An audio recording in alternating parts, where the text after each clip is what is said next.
Primero tuve un accidente, me atropelló una camioneta, estuve mucho en terapia intensiva y después de eso, cuando salí, hice teatro, estuve aparentemente bien y después tuve el ACV de este mismo lado donde me agarró el auto. El comienzo de la fascia,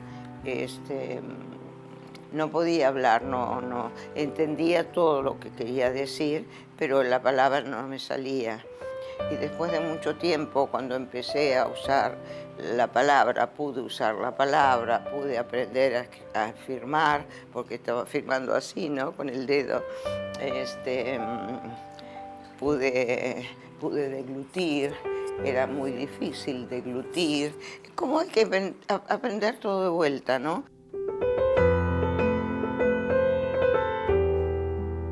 Yo estuve internada en el sanatorio Santa Catalina.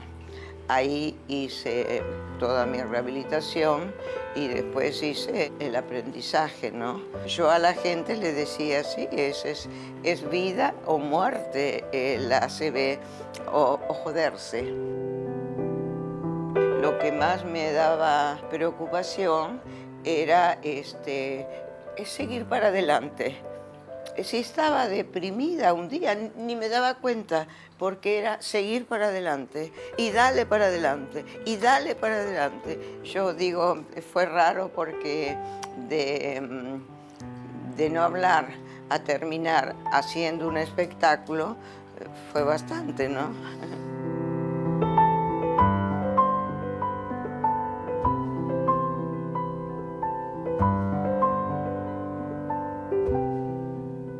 Laura nos abre una enorme expectativa, porque uno puede suponer que esto aparece, se instala y es muy difícil de revertir, más allá de cuál haya sido el origen y de lo que haya provocado esta situación, esta pérdida del lenguaje, esta pérdida del habla. Como vemos, puede ser un cuadro mucho más amplio o más reducido. Está con nosotros Andrea Martínez, que nos va a explicar un poquitito más al respecto.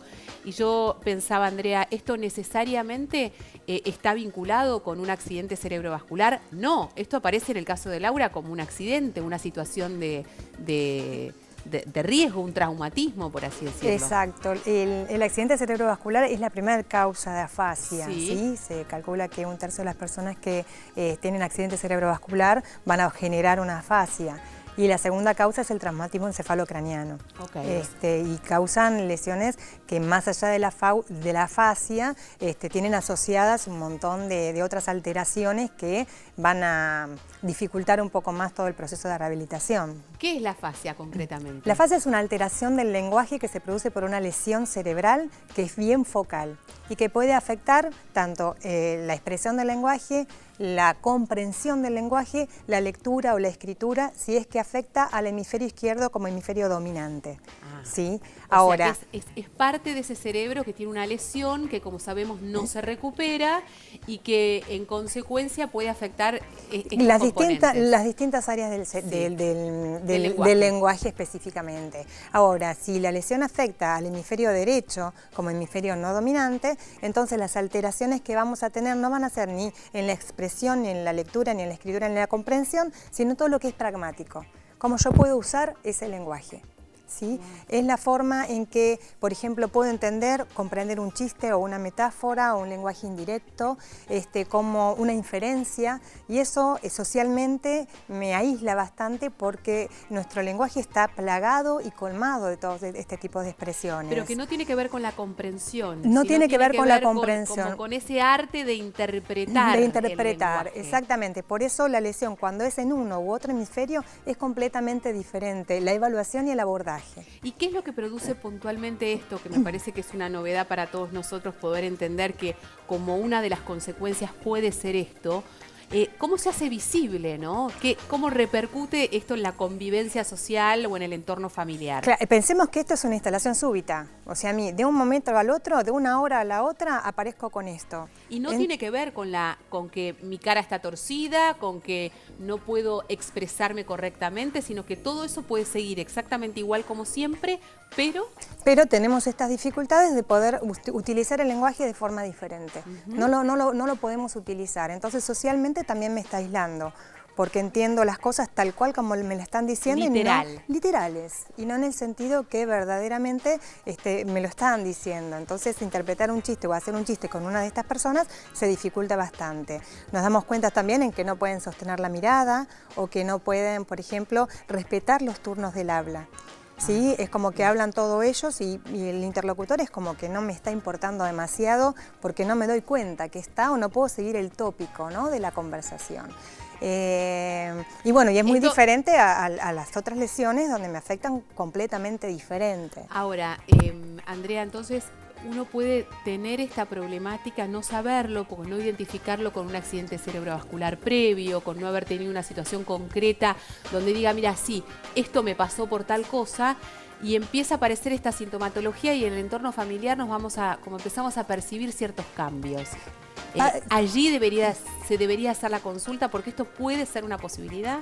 Sí, hay que hacer la consulta. Igualmente, por lo general, siempre son de este tipo de instalaciones, ¿no? Okay. De una lesión específica.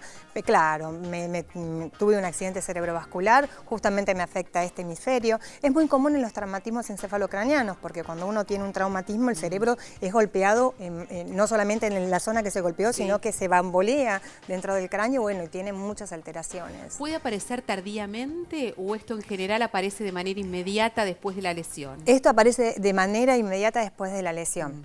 O sea que ahí la podemos relacionar fácilmente. Exactamente, ¿no? ahí se relaciona fácilmente. No es que es una situación que aparece después 6 meses más tarde. No, o después, decís, bueno. No, después están los otros tipos de afasia, que son las progresivas, donde sí se van instalando en forma paulatina y empiezan con otro tipo de alteraciones, pero no está relacionado con accidentes cerebrovasculares ni traumatismos. Hablamos entonces de la dificultad del lenguaje, del habla.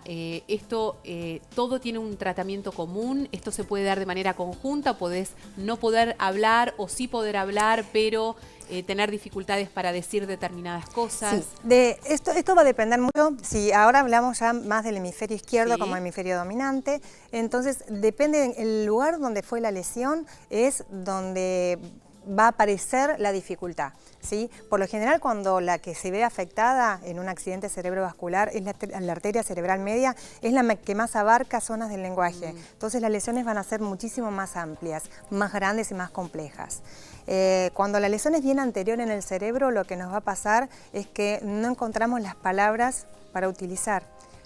Y hablamos tipo telegráfico, donde hay una palabra sustantiva y un verbo, por lo general en infinitivo, y esa es toda la expresión que yo puedo dar para expresar un montón de cosas. O sea que no puedo completar esa oración. No la puedo completar. Y me doy cuenta de esa dificultad. Me doy cuenta de esa dificultad, ¿sí? Y esta, por lo general, cuando las lesiones son bastante anteriores, vamos a estar acompañados de otras alteraciones motoras que van también a interferir en todo este proceso. Como por ejemplo. Viene, por ejemplo, una hemiplegia.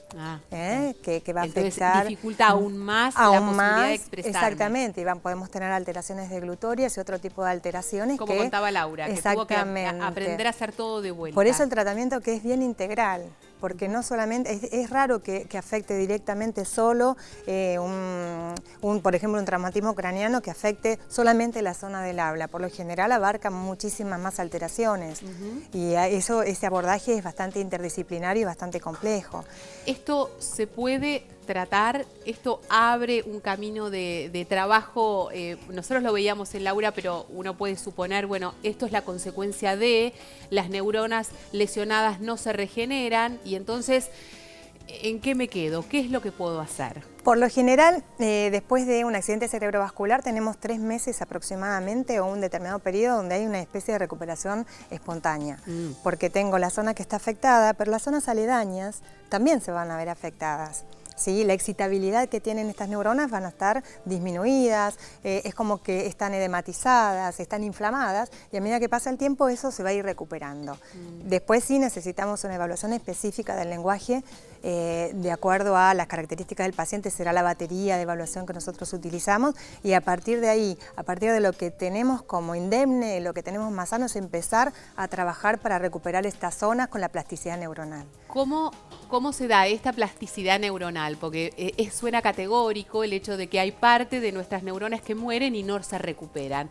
Pero ¿existe esta posibilidad de que otras pasen a cumplir ese rol y empiecen como a trabajar en este sentido para suplir estas carencias? Existe esta posibilidad. Siempre vamos a depender de un montón de variables que van a acompañar. ¿no? a una de estas alteraciones. O sea, este desarrollo va a depender un poco del estado general de la persona. Del estado general de la persona, sí. Tenemos que tener muy en cuenta también la motivación que tiene esta persona, la conciencia del déficit, ¿sí? Porque muchas veces tenemos una lesión que también afecta la comprensión del lenguaje y para estas personas no hay déficit. Claro, ¿sí? qué difícil es que puedan darse cuenta. Darse cuenta y hacerse cargo de esto y poder trabajar con nosotros en su propia recuperación. Eso sí, pone un desafío enorme. Es un desafío grande, sí. Después tenemos todo el bagaje cognitivo que tenga esta persona intelectual previos y el entorno, la familia. Todo el entorno es fundamental para poder ayudar a esta persona a hacer una buena rehabilitación. Bueno, y a propósito de rehabilitación, vamos a compartir en esta nota un lugar donde efectivamente se da este proceso de rehabilitación de manera integral, ¿no? De cómo contener, apoyar y seguir a esa persona para que recupere en su máximo de posibilidades, porque también eso debe ser seguramente un factor, la posibilidad de recuperar el lenguaje.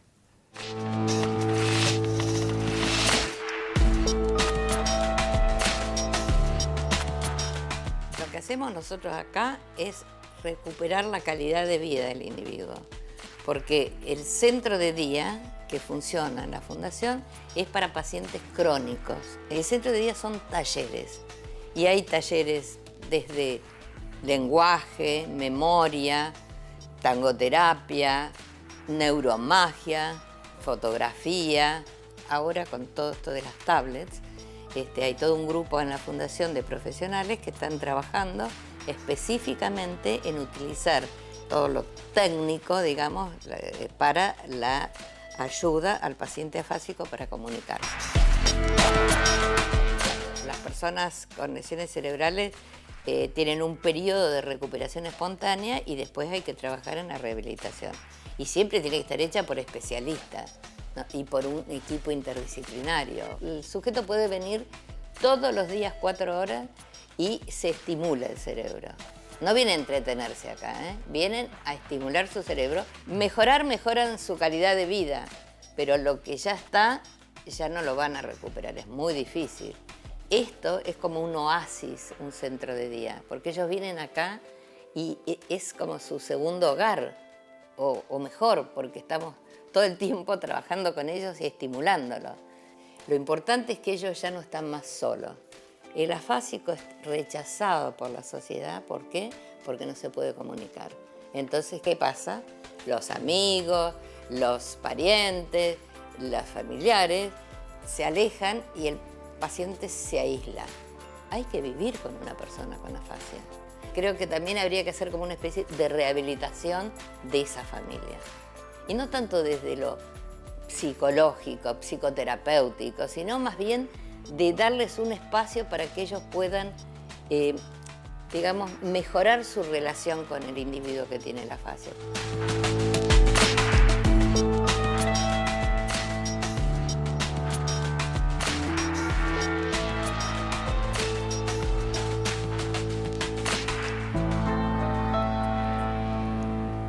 Bueno, y vamos a ponerle un poco de expectativa y de positivismo a aquello que pasa, porque me parece que es importante. Veníamos de la experiencia de Laura, que ella frente a la nada misma pudo recuperar todo, inclusive pararse en un teatro, a pensar de que lo que ya está no puede recuperarse. A ver, Andrea, entiendo que lo que ya está tiene un proceso enorme de posibilidades de recuperación.